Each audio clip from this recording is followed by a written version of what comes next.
Welcome back to Sledgehammer Horror, guys. I am Ken Sledge. And I'm Ashley Sledge. And let's talk horror. So today, guys, we are joined by the amazing director, Mark Polonia. Mark, how you doing today? Good. How are you guys? We're good. A lot better now. We are very excited to have you here. We're going to be talking about some of the films that you have coming up and some of the things you've done in the past. But for those of you that don't know Mark yet, we do have all his social media links down in the description. So make sure you're clicking that so you can follow along with everything that he has coming up here in the future. So we are talking today about Cocaine Shark. Ash and I were lucky enough to see a screener and check this out. So we want to talk a little bit about this film and keep it as spoiler-free as we possibly can. So Mark, do we have a release date? Is it going to be streaming? Do we have a physical copy? I believe, and this is kind of odd, but the DVD release is in July, I think around the 15th, 8th through the 15th, but it's on streaming platforms right now. I think it might be on Amazon. It might be on Tubi. It's sort of the reverse. Usually the physical media hits first and then streaming, but you know, the distributors have their reasons for why they do what they do, and that's fine with me. But you can see it now on streaming if you want. If you're not the physical media kind of person that I am, I love to have stuff on physical media because, you know, my DVD player doesn't time out when my wife decides to get on the internet upstairs. Right. And not just that, but you get some special features, you get behind the scenes, you get commentaries, you get things like that with physical media that you won't get on a streaming service. And there's no way that Netflix is going to come and pull my stuff off the shelf when they don't want it on their platform anymore. So that's another thing I really love about physical media. And Mark just talked about how the film is available for streaming right now. So you guys can check that out. I also have the link for Cocaine Shark down in the description as well. So, you know, we talk about, you know, being a filmmaker and a director and the things that you've done, but what were some of your inspirations for Cocaine Shark? Well, Cocaine Shark was a project that was brought to me by a distributor producer at Wild Eye.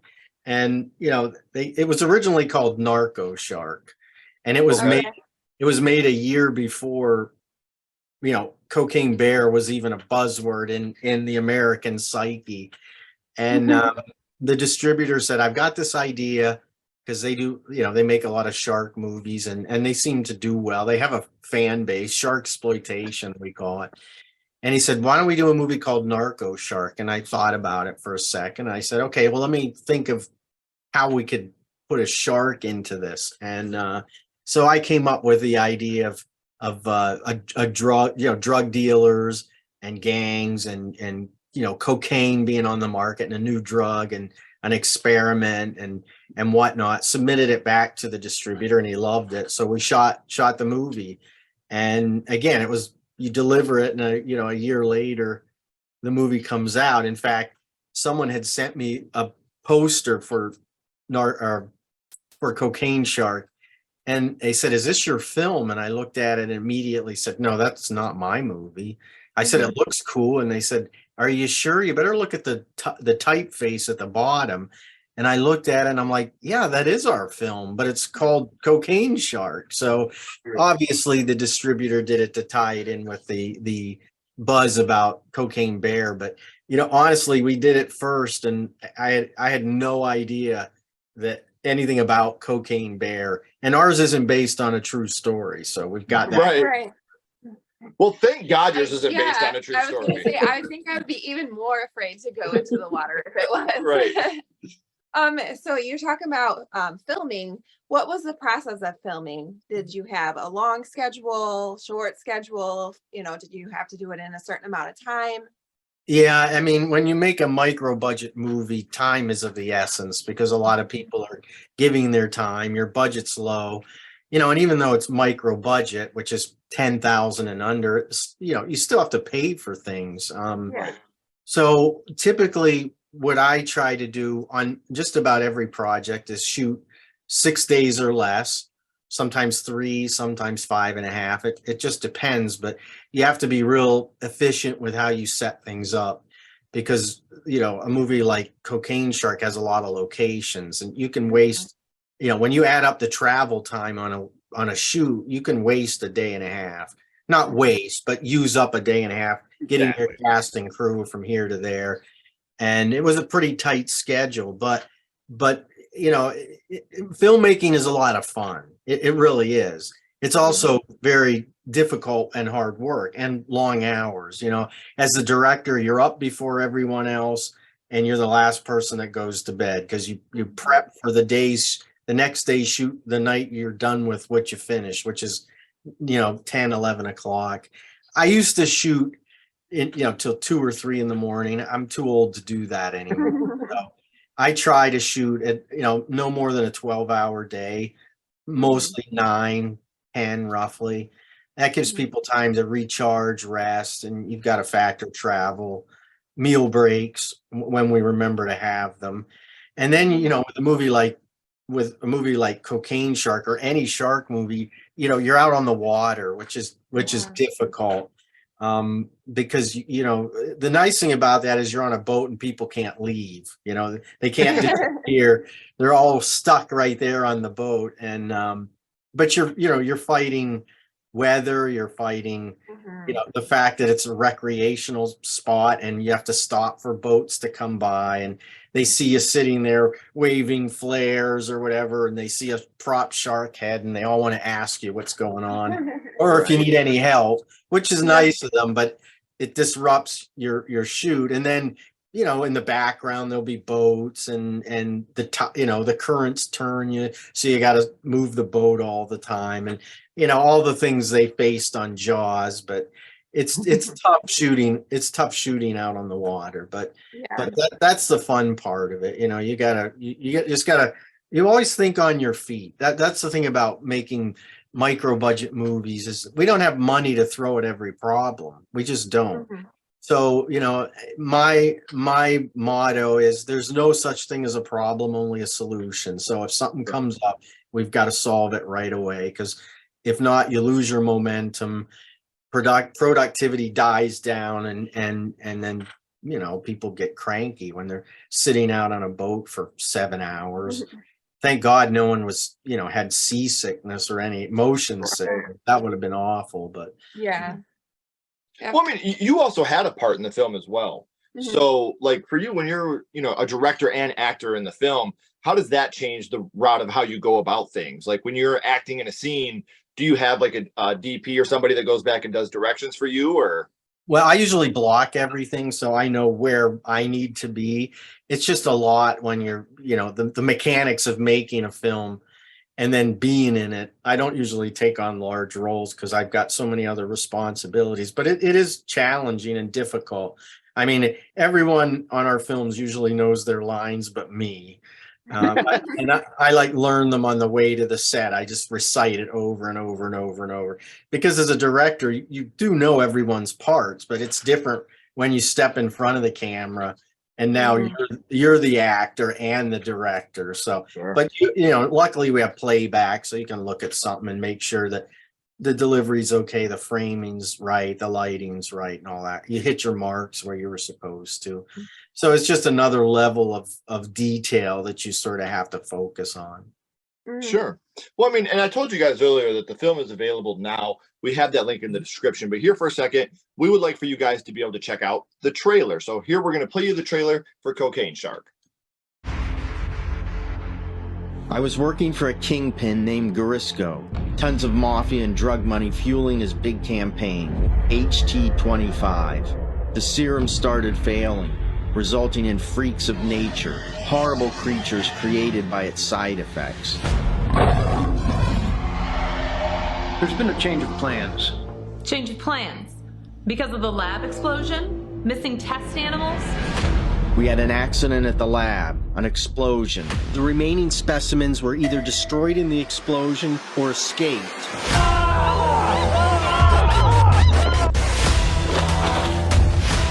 Is it following us?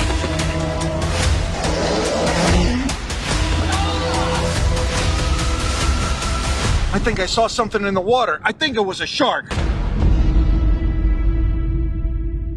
So let's talk about the cast. Did you have an audition?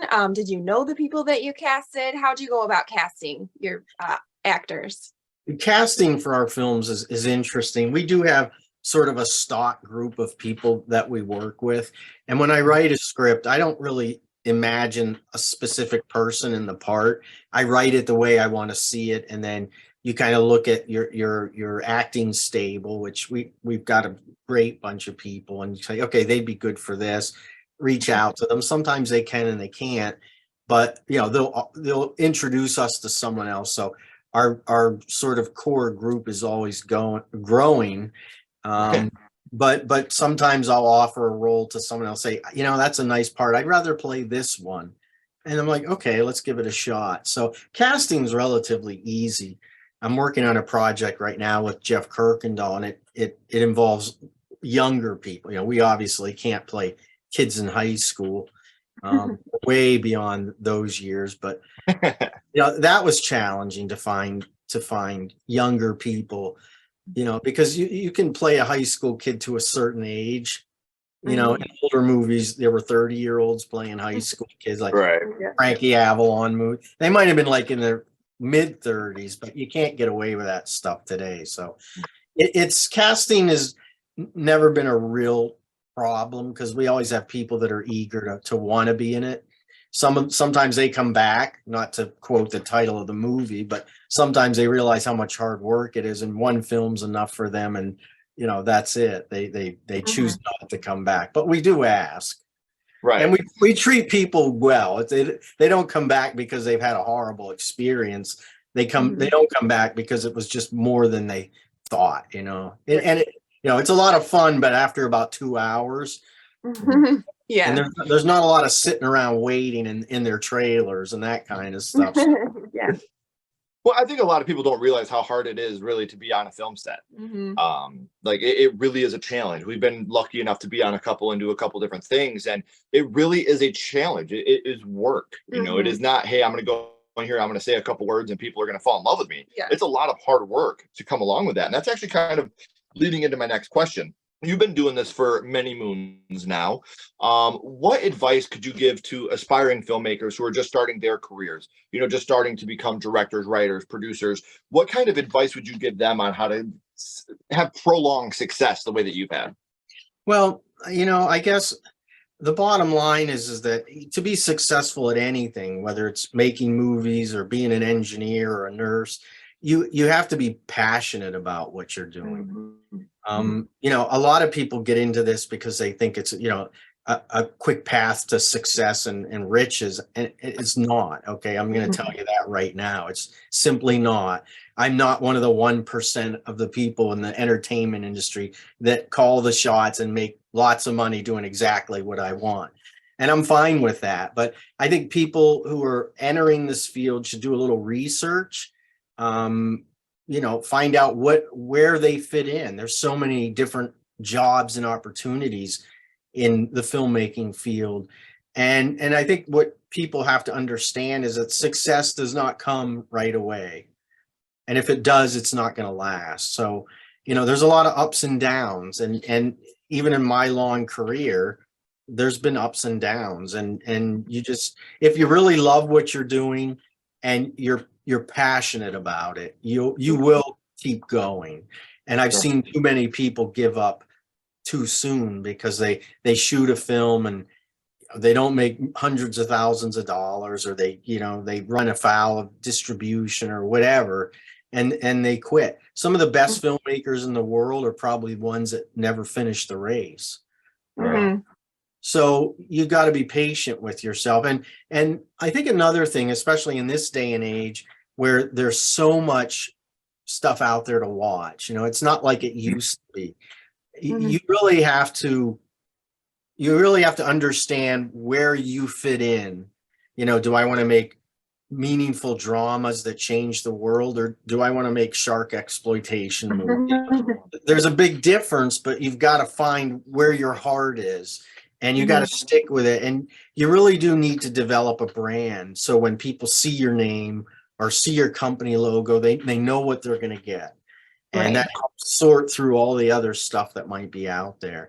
And that takes time too. Now, over the course of 30 plus years, we've developed a sort of brand, and it's not something that you can plan. It sort of happens over time. Like when you rent a full moon movie or watch one, you know what you're getting. Yes. Same with Roger Corman and people of that pedigree. So you really have to look into it and say, if I have a fan base, you've got to, sort of give them what they want, but make what you want. That's the other thing. You can't predict what's going to be the next hot thing, just because karate movies are good, popular today. By the time you make one and get it released, that fad's gone. I mean, Yeah. how quickly things change in the entertainment industry. So you really have to make projects that you really, really care about. You really want to make. Otherwise, it's a chore because, like you said, filmmaking's hard enough. And if you're making something that your heart is not into, it's going to show. It's going to show on the set, and it's going to show in the finished product when people go to watch it. Right. And that's very disappointing because Ashley and I have always said, even if there's a film out there that's not for us, if somebody is creating art, we hope that there's a fan base for it. Absolutely. To me, there's nothing sadder than someone's art going unloved or unfulfilled. Like I said, even if it's not for me, I really hope there's a fan base out there that loves what they're watching, because I would never want somebody to create something that didn't get loved. That to me is very sad. Absolutely. So I mean, it looks like you love what you do. You have 75 credits under your belt. Is there anything more else? than that? There's, I think that 90. I counted 96 last time, but yeah, the IMDb page needs updated because there's a bunch of movies, a dozen that haven't come out yet. So Yeah, sure, it's always changing. So is there anything else that you've learned along the way? I know you kind of talked about you have to love what you do. Is there anything else that keeps you going? Well, I think what keeps me going again is just the joy I get out of it, and just being creative. I think that's what gravitated me towards genre films, is because a drama is a drama, and everyone has things in their lives, and I always preferred escapism because it gives you a chance to just forget about what you might be going through or what you did go through, and you just get to experience that and let go of life for 80 minutes or 90 minutes and things like that. But I guess that's why I stuck with science fiction horror. I did a war film, which was a lot of fun. I did a children's movie, which was a lot of fun. So I've done other things, but I always seem to come back towards, the horror science fiction genre, which is where I feel comfortable. I'm not so sure I could direct a hard-hitting drama. And you learn, some of the things I've learned is you learn to deal with people. That's 90% of the game. You have to really understand people. You have to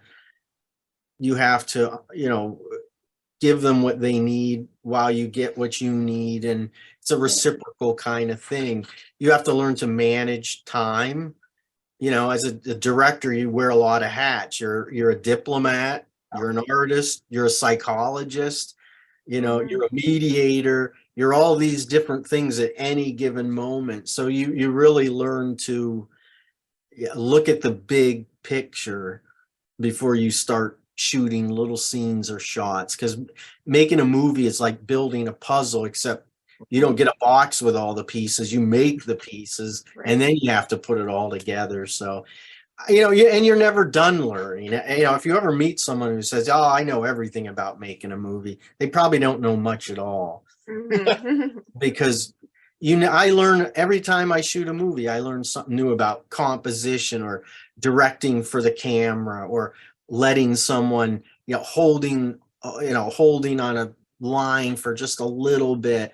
It's such a big universe that you're stepping into, that you never know everything, and every project that you make teaches you something about others.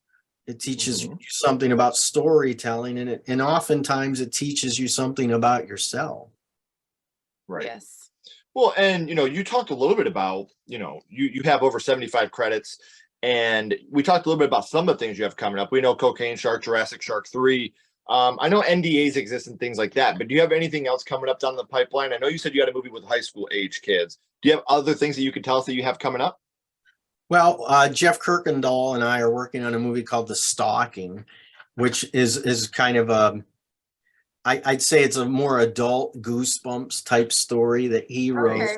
and we're actually starting production on that in 2 weeks. So, and that's got a bigger cast. It's got a lot of young people in it, some new faces that we haven't worked with. So, and we've got like a 5-day shoot, which sounds like a lot, but when you break it down, it's not, you never have enough time, but it should be interesting. It's different when you work on a film that's not your script. Mm-hmm. Because when I write something and it comes from my head or my heart or whatever, I can see it in my head. I'm an editor Sure. too. So as a director, I don't waste a lot of time shooting coverage I know we're not going to use, because I know in my head, okay, I know how this is going to play out. This is what we need. And that's how I work. Jeff works a little differently. So, we kind of work well together, and Tim Hatch. So it's an interesting experience, because sometimes I'm like, oh, what scene is this? That Mm-hmm. always annoyed me when someone would say, what scene are we shooting? That you have a shooting schedule. I'm very detailed about it all, Right. but it's just a different experience, because you have to see it through someone else's eyes too. It's Mhm. not just yours. And then there's a lot of as a director, you get no credit and all the blame. That's typically how it works. But when you co-direct, you have to understand what they see, and sort of you have to compromise, because I may see it differently than Jeff does, and Jeff may see it differently than I do. But more often than not, we see the same thing, and we collaborate. So that it should be an interesting experience. Okay. All right. Very excited for those as well. Yeah. So, Mark, you say you kind of gravitate towards horror, sci-fi. What's your favorite horror movie? I like so many. Yeah. When I was born in 1968, so by the time I was 5, TV was really starting to take off, where you had all these UHF channels and things like that. So I was exposed to a lot of different uh, movies, Hammer horror films, science fiction movies, Spanish horror films. Our neighbor got HBO when it first came out, and it bled into our cable. So we had it for Nice. free for a long time till he moved away. So I got to see movies like Food of the Gods and Roller Coaster, and stuff I never would have had an opportunity to see. And at the theaters, they still played double features. You could go see Yeah. 2 Godzilla movies and things like that. So I grew up at I think, the perfect time. Had I been born a little earlier or a little later, it's hard to say what influences I would have had, but it's hard for me to pick out a favorite. I do recall going to see Star Wars for the first time Mhm. theater, and just being totally blown away by what I saw. And in modern days, I could say the same thing about Lord of the Rings. Although I hate the Hobbit movies, I watched them all and I don't remember anything about them. But Mhm. you have those films that sort of transform not just yourself, but the industry as well. Oh, As a yeah. kid, I remember loving a film called Horror Express. Um, it's a Spanish, Italian, American thing that has different actors from different countries, probably all speaking different languages, but Mhm. such a great little film, and there's so much going on in it. And, it was a low budget movie, but that had a lasting impact on me, I remember. And another film was called The Other, which it's not very well known. It's based on a book, and it's about these 2 twins. The And twin. yeah, that movie was absolutely frightening. Great twist. It is a good movie. It's just something about it sticks with you, and you never ever forget it. And Mhm. the original It's Alive, which I was so scared watching that on HBO, and I shouldn't have been. I couldn't move from my chair. But you watch it today and you're like, what was I so scared about? There's nothing scary about it. But at that time and at that age, and I saw Mhm. a picture of that baby in a magazine, even though you never really see it in the movie. I saw it every time you saw it creep Yeah. into interview. In my mind, I saw it. Mhm. So I guess I really enjoy a lot of different things. I'm not a big fan of superhero movies. I just don't like them. I don't get into them, and I don't, people try to make me watch them, and in 10 minutes I'm bored and have had enough. So um I like the old school stuff, and in the 80s. Mhm. The 80s was a real big turning point too, because that's when the real big second horror boom took off. And I was Mhm. old enough to go to the theater then and see stuff, and we finally got more than 3 channels, so you had 60 channels to pick from. There was always something to see, and Right. as a filmmaker, subconsciously and unconsciously, you are a product of what you saw. What you were Mhm. a fan of, you typically tend to replicate in some way. And I think anyone that watches 3 or 4 of my movies knows what camp I'm from. So Mhm. Yeah. Well, Matt, we've had an amazing time talking to you about, Cocaine Shark, Jurassic Shark 3, and a lot of the other films that you've done. And you guys can also check those out by clicking the links in the description. Make sure you're following him on social media. Make sure that you check out Cocaine Shark. I do have the links for that down in the description as well. But when you're following him on social media, you're going to stay up to date on all the things that he has coming up down the pipeline in the future. So, Mark, please don't go anywhere. We got a couple more questions for you. Everyone else, as always, keep talking horror, Stay who you are. and we'll see you guys soon. Bye, guys.